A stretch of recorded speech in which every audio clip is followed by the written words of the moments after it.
Hey guys, this is Patrick from STH, and what a day! AMD just dropped at least 3 big bombshells in the server market, and they're absolutely super cool. So let's get talking about them. Like specifically, let's do the high level. First, we have Milan-X that will allow you to have 1.5 gigabytes of level 3 cache in a single server, and those servers are already being deployed today. AMD is also doing basically what it did to Intel now with, I guess, NVIDIA, and now has a multi-die GPU that offers crazy performance and crazy amounts of memory. Like, you can get up to 128 gigabytes of HBM2E, so high-speed memory, in a single GPU, which is like more than a lot of single-socket servers, whether those are EPYC or Xeon servers, have today. So that's crazy. And in terms of future CPUs, AMD's saying that their next generation Genoa parts are going to be 96 cores, and those are 2022 parts. And then in production in 2022, but really coming to systems in 2023, we're going to have AMD Bergamo, which is going to bring a total of 128 cores to those same sockets. So basically AMD's saying that in about 5 or 6 quarters, we're going to have CPUs that are going to have twice the core count. Oh, and like a whole bunch of other features as well. So let's get to it and start unpacking some of the crazy things that AMD just announced today. And let's start specifically with Milan-X. Okay, so to explain Milan-X, instead of going to like crazy detail that I think a lot of people just aren't gonna like really care about, what I wanna do is just kind of give you a high level so that way you can talk about, Milan-X with your friends or whatever, and we're gonna just make it really simple. Now, basically in a Milan CPU package, there's the kind of central IO die, and then there are 8 CCDs that sit around that. Each of those CCDs can have up to 8 cores.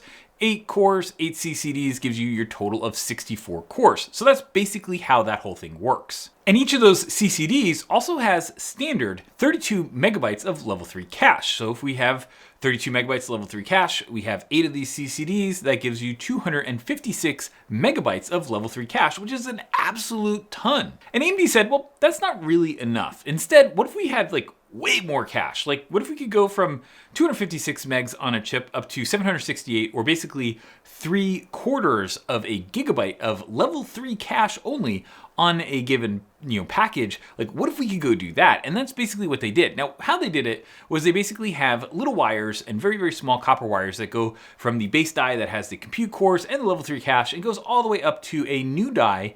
And that die actually will have, extra cache on it. And that's basically how, they stack the cache on top of the existing level 3 cache. And that 2D or 2.5D stacking, that's actually how they're adding capacities. Basically, they're just adding cache, little tiny cache chips onto their existing chips. And that's how they're doing it. The specifics of it, of course, are a lot more complex than that. But that is basically the easy way to understand it. And just to be kind of clear, because somebody's probably out there wondering like, well, why didn't they just do this before? This is kind of like the stacking of chips is a relatively new thing, especially in big chips like server chips.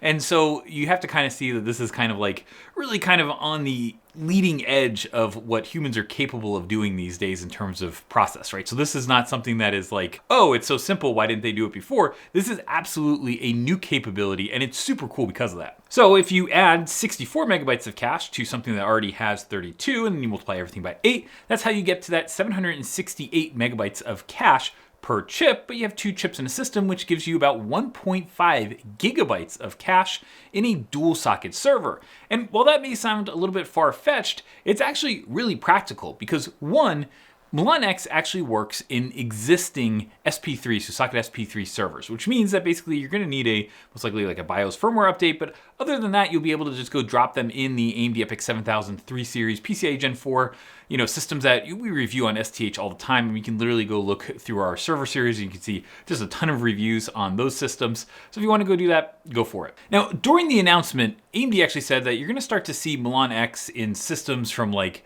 places like Cisco. Dr. Lisa Su is on the board of Cisco, so that's probably why they were first. But also, Dell, HPE, Supermicro, Lenovo, all those kind of guys are going to go start adopting Milan-X, most likely in the first quarter of 2022, which is only a couple months away. But that doesn't mean that these chips aren't actually out there already. I mean, they're actually already being deployed, and they've been deployed for some time, from what I've heard, in the Microsoft Azure cloud. So Microsoft Azure, basically, they have an HPC service where they have like InfiniBand between their nodes, and they basically say like, hey, why would you, as a company or a research organization, why would you go have your own cluster? Why don't you go rent time on our cluster? And we're going to have basically the newest, best stuff, probably before you can go go through your purchasing process and get it deployed in your data center. So why don't you come use us? And so part of that is also that Microsoft is a giant customer of CPUs. And so they're able to go to AMD and say like, hey, actually, I heard you can do this. This is what we want. What do you guys think? And AMD says, sure, we'll go drive truckloads of chips over to you so you can go start deploying these things. And what that practically means is that although Milan-X will not really be coming to your kind of like mainstream servers until early 2022, Microsoft Azure is actually starting to show its customers these chips and these instances based on these chips today as of this announcement. Now, before this announcement last week, I was able to talk to the Microsoft Azure folks, and it just said like, well, how long is it going to take to transition? Like, what's the plan? All that kind of stuff. And they basically said, we're actually going to take our HB v3 instances, and instead of making them just kind of your normal Milan instances that they've been for a long time, we're actually going to upgrade them to the Milan-X chips. And so henceforth, what is going to happen is that you're going to have an HBV3 instance, and that's actually going to have Milan-X with the additional 768 megabytes of level 3 cache each, or 1.5 gigabytes of level 3 cache total. And so what they told me is that they've been actually deploying these things for some time, plus you have maintenance windows and people come off of systems, get on systems and cluster, all that kind of stuff. And so they're actually going to go and kind of do a fleet upgrade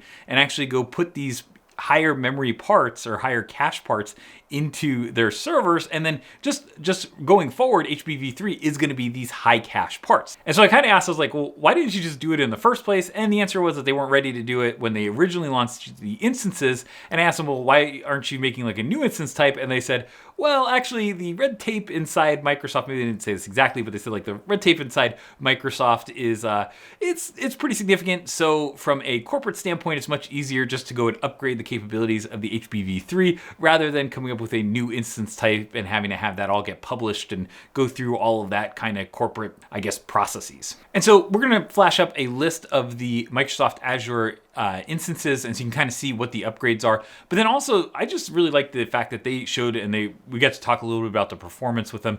And one of the really interesting things there is just they said that like some applications just have crazy speed ups with this additional cache.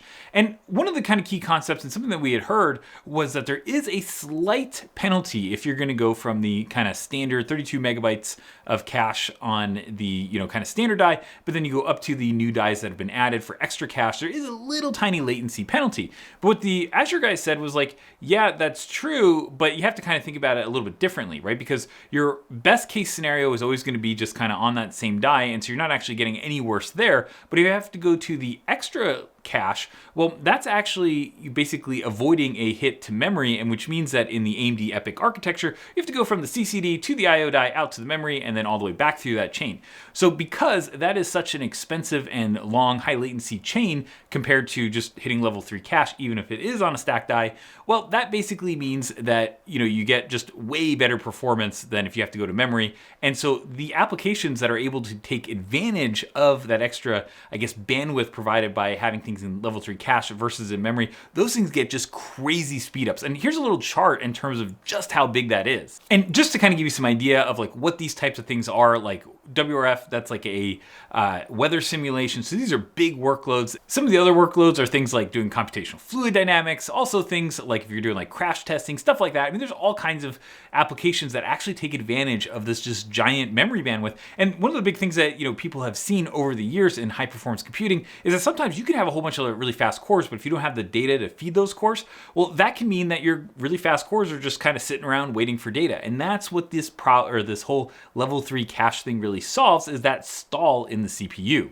Now, some of these things are actually like OpenFOAM and stuff. Those are actually open source, but other ones like Fluent are very expensive licenses. I mean, to the point that people come up with crazy hardware configurations just to optimize on per core performance, so that way they can get more performance per core and then therefore pay less in licensing. I mean, the license costs completely dwarf the costs of the actual underlying hardware here. And so having giant speed ups is absolutely awesome, because not only does it mean that you can get your work done faster, but also means that you're probably doing it at a lower cost. And what basically Microsoft is saying is like, yeah, we're going to give you all of this extra performance over what we deployed this year. We're not going to give you like a 15% bump that you might have been used to previously. We're going to give you like 70% more performance in the same year. That is absolutely crazy. So just kind of looking forward to next year, we're certainly going to see, more memory on chip. We actually did an entire piece about the gigabyte, or the transition from the megabyte to gigabyte era of onboard memory in chips. And so we're going to call these Milan-X the 0.75 or 3/4 of a gigabyte chips each, even though they're 1.5 gigabytes for two of them.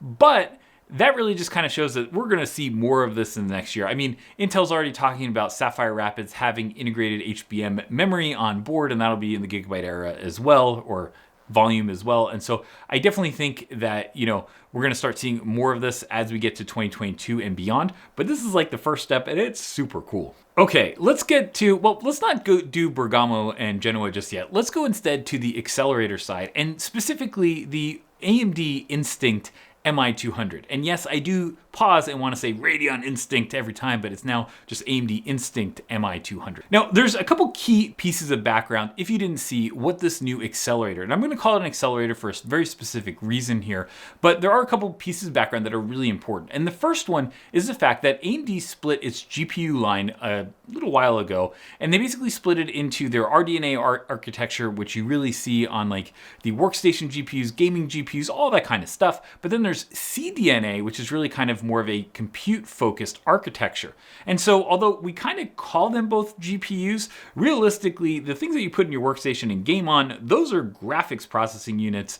Whereas what we're starting to see is that AMD's CDNA chips are really kind of more like high-performance computing accelerators.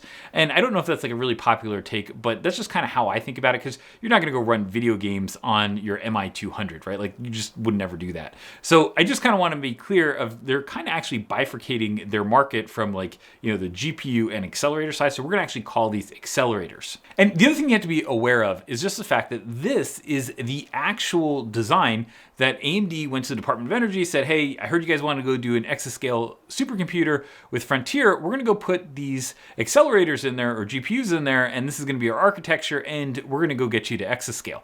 And Department of Energy said, yeah, this actually looks really cool. We're going to go with your design. Now, previously, the big computers or big supercomputers in the US were based on NVIDIA and IBM Power, but NVIDIA GPU. So this was actually a big win for AMD, and this is the architecture that really got them that win. So let's get into the AMD Instinct MI200 series, and what they're doing here is actually super cool. And if you know what AMD did to Intel on the CPU side, they're basically doing the same thing to NVIDIA on the GPU side. Now, of course, NVIDIA will respond at some point, but just kind of looking at like what these guys have, because it's super cool, is they actually have two compute dies that are next to one another. And then they basically have a little bridge chip that kind of bridges between each of the dies. So you get a lot of bandwidth between the two dies, and that gives you a lot more acceleration. Now, each of these dies has basically 4 packages of HBM2E memory, so up to 64 gigabytes per chip. And then you have 2 chips that gives you your 128 gigabytes of HBM2E memory, and also 2 compute dies. Now, AMD calls this bridge technology their 2.5D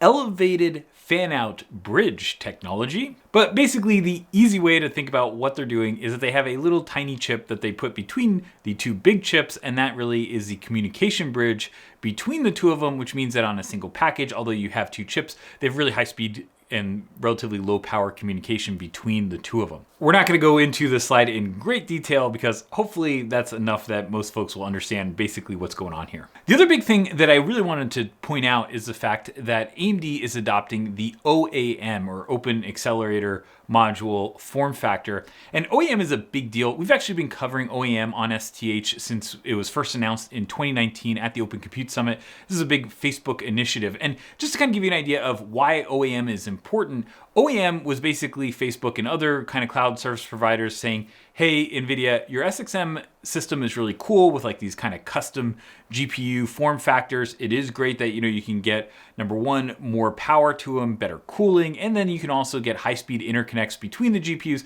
Love that, NVIDIA, but we don't like the fact that it's NVIDIA only. We don't want to have NVIDIA-specific systems. So instead, we're going to have the OAM ecosystem, or OAI ecosystem. So there are kind of like 2 ways that these get used. Like, right, one way is that you could have a CPU to 4 GPUs, and you can kind of go do that kind of connection just using the OAM as the form factor for the GPUs. But the other big one is just using something like a universal baseboard, and UBB is just kind of the board that you can put 8 accelerator or OAM modules into. And then that board actually has all the connections, so that way you can create different topologies between the different accelerators, but you can also go to the CPUs, and there's even options to go have external cabling, so you can like build out these like kind of crazy topologies of, you know, whole bunches of accelerators. Now, the fact that we're talking about AMD doing OAM here is not going to be unique. So this is not like OAM is not an AMD form factor. It's more of an industry standard form factor that we're going to start seeing a lot more starting like next year.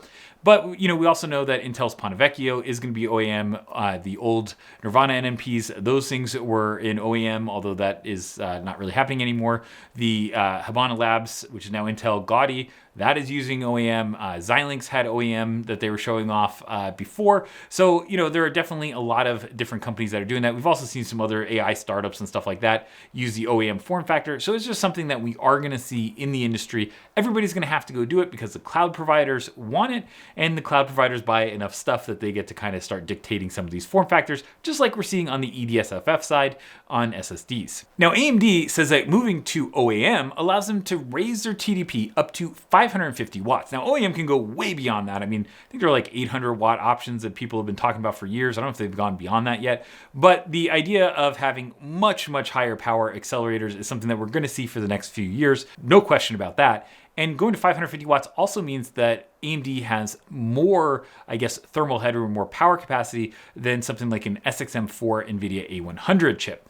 Now, we've looked at the NVIDIA A100 in a couple of different venues. Number one, we've looked at the Dell PowerEdge XE8545, which had which was a Redstone platform based on 400 watt AMD or NVIDIA A100 SXM4 GPUs. We also have another Supermicro system that you're going to see a video on that, I think, pretty soon. We've also looked at the 8 SXM4 systems, such as the Inspur system that had 8 that we looked at earlier this year. And so we've definitely seen SXM4.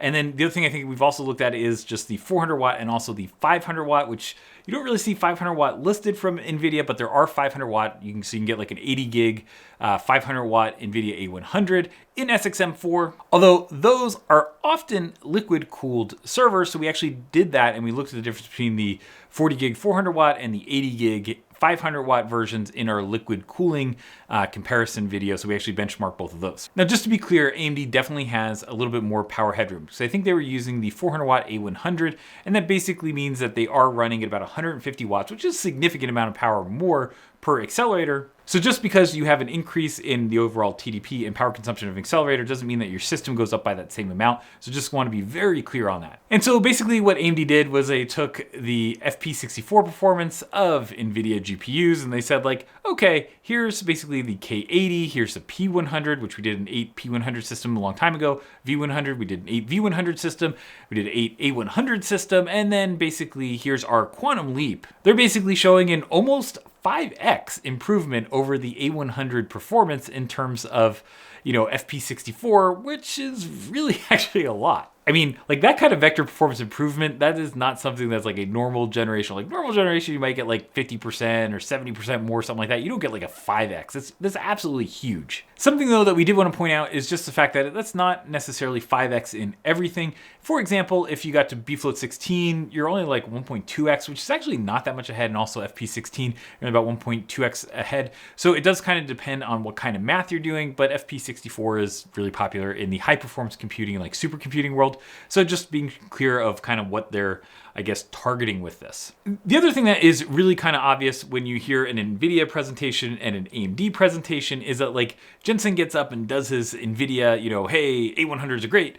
And he talks mostly about AI. Whereas you go to the AMD presentation and you think like, oh, these are both data center GPU-ish accelerators. Like, is that going to be the same AI story? And AMD's story is not really all about AI. I mean, they're really more about the high performance simulation and like that kind of compute rather than AI. And so, like AMD says like, oh, we have ROCm and we've, ported a whole bunch of AI frameworks and stuff like that so you can use them on our accelerators. But at the end of the day, you can kind of see that both organizations are really kind of leaning into different aspects of acceleration. And we're just going to call that out. They don't really go into it a lot here, but we're just going to call out that is kind of a big area that NVIDIA invests heavily in. And that's kind of maybe why they're not doing as much in terms of their FP64 performance. Now, in terms of form factors, and this is actually kind of a funny one, and I'll show you why in a second, but in terms of form factors, again, we have OAM, which is going to be the MI250 and 250X, and then we also have a PCIe card. The AMD Instinct MI210 is going to be the PCIe card, which allows it to get into like way more servers, right? I mean, these OAM servers, like they're going to be probably 5 kilowatts or more in terms of power consumption, like kind of as their base.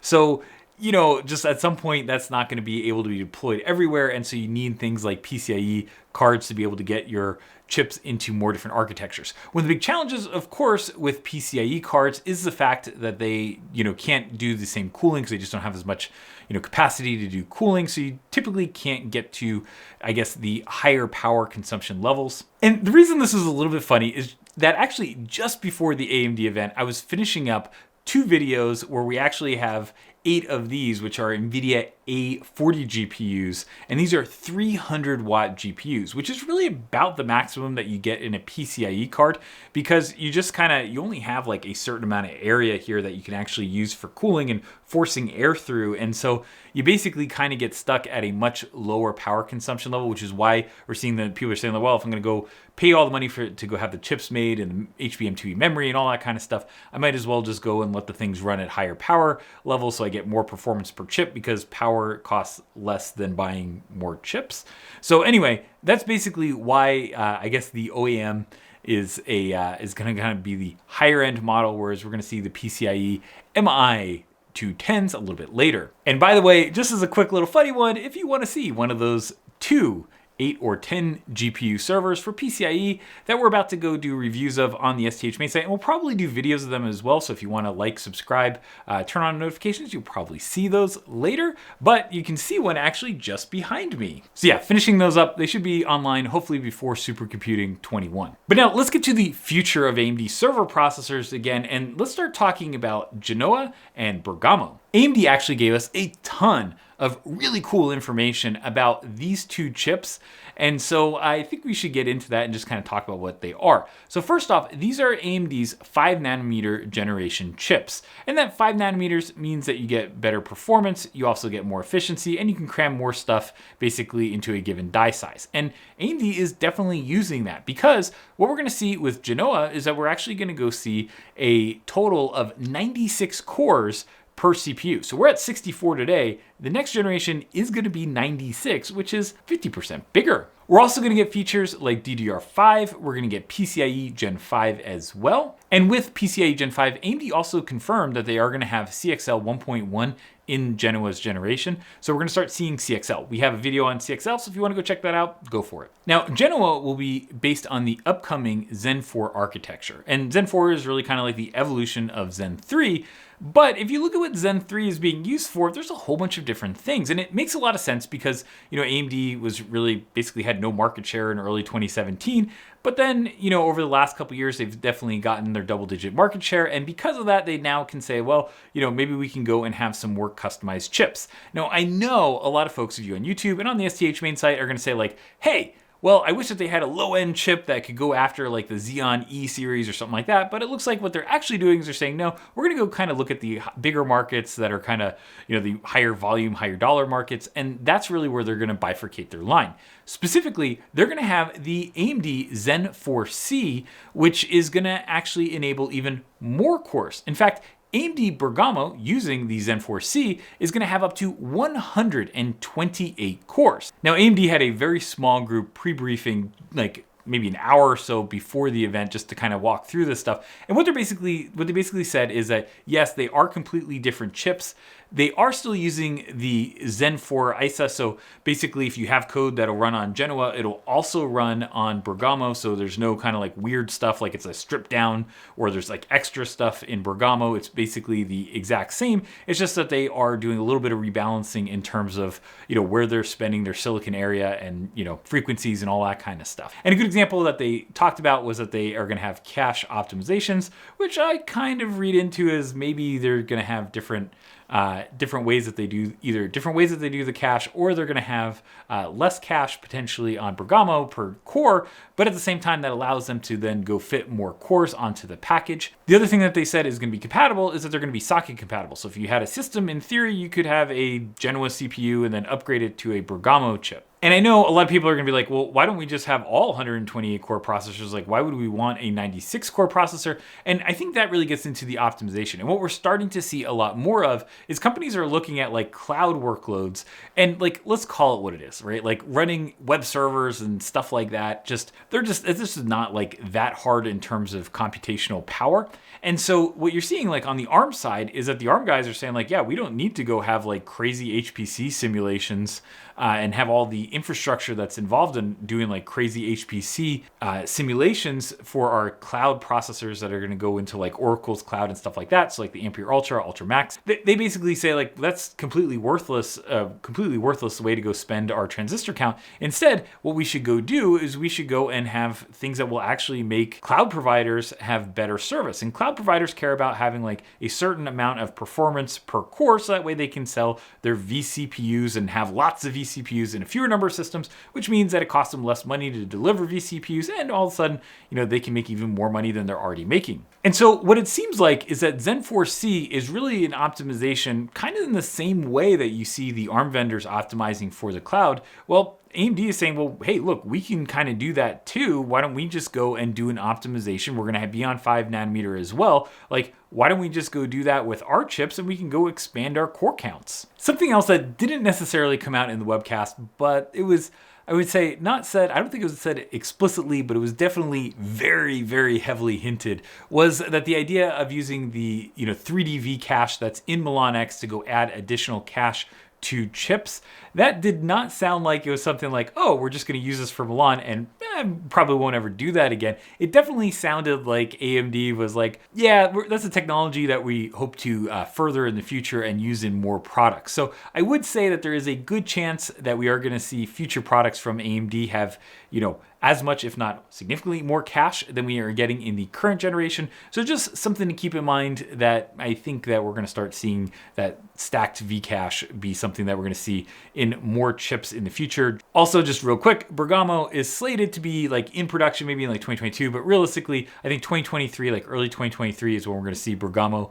hit servers. So just kind of get ready for that. Still, that also means that we're going to go from today from 64 cores, we're gonna, in a couple months, have a jump to 96 cores, and then about 5-6 quarters later, we're gonna be at 128 cores from AMD EPYC, which is gonna be a lot of cores, definitely by then. So overall, this was a lot of really cool information about the future of the data center from AMD. And there were a couple of other disclosures that we probably should just mention, and one of the big ones, at least to me, was the fact that like, AMD is winning customers. They actually mentioned the fact that, Facebook is starting to buy AMD processors.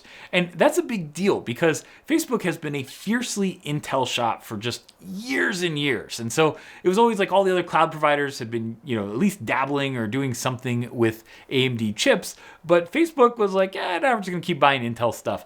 But it was announced on stage that Facebook is actually going to be buying AMD stuff. And I think we're going to see a little bit more of that at Open Compute this week, which I need to go make my flight for very soon. So anyway, guys, I hope you like this look at the future of the data center from AMD. There's definitely a lot of really cool stuff here. I'm super excited for 2022, 2023, and beyond, because we've gone from like super stagnant server world to like, we're doing crazy stuff now. It's a lot of fun. So why don't you give this video a like, click subscribe, turn on those notifications so you can see whenever we come out with great new videos. We got a ton of reviews that are going to be coming out. We got coverage from events, and so definitely go do that, right? And as always, thanks for watching and have an awesome day.